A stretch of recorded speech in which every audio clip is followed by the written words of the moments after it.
ఇంకా రిక్వెస్ట్ చేస్తూ ఉన్నాం. అందరూ మాట్లాడేశారు, మీరు ఒక్కరే మిగిలారు.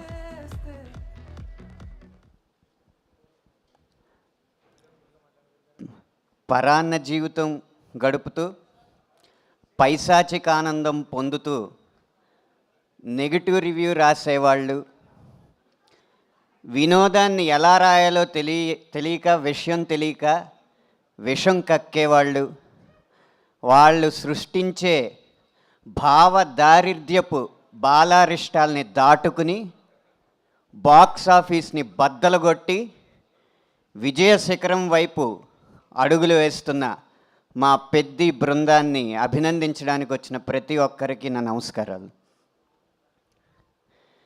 బుచ్చిబాబు గారు పెద్ది పాత్రని చిత్రీకరించి ఇస్తే ఆ శిల్పం ఎలా ఉండాలి అన్న దాన్ని జీర్ణించుకుని తనే రాయిగా, తనే శిల్పిగా, తనే ఉలిగా, తనే ఆ శిల్పంగా తనని తాను చెక్కుకుని మనందరి ముందు నుంచుని ఆ శిల్పానికి తన నటనతో జీవం పోసి పెద్ది విజయంలో ముఖ్య భూమిక పోషించిన మా హీరో రామ్ చరణ్ గారికి శిరస్సు వంచి మా బృందం తరపున నమస్కరిస్తున్నాను. శరీరం అంత రాయిలా ఉన్నా ఆయన మనసు మాత్రం వెన్న. అందుకే ఉలికిపడి ఊగాల అన్న పాట, మస్సా మస్సా పాట రాసిన వెంటనే ఆ రాతి శరీరంతో నన్ను హత్తుకుని ఆ మెత్తని మనసు యొక్క తీయదనాన్ని నాకు చెవి చూపించారు.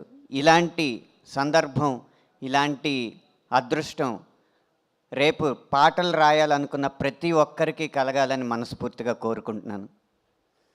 పెద్ది విజయం కొత్త కథల్ని, కత్తి లాంటి కథనాల్ని అందించే ప్రతి దర్శకుడికి స్ఫూర్తినిస్తుంది.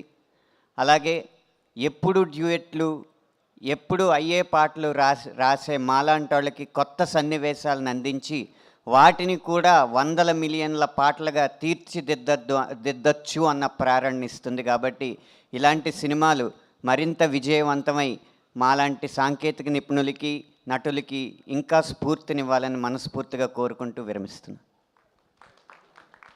థ్యాంక్ యూ అనంత్ శ్రీరామ్ గారు, thank you so much. Yes, Peddi పెహల్వాన్గా తన ట్రాన్స్ఫర్మేషన్తో, తన డెడికేషన్తో, తన యాక్టింగ్తో తెలుగు సినిమా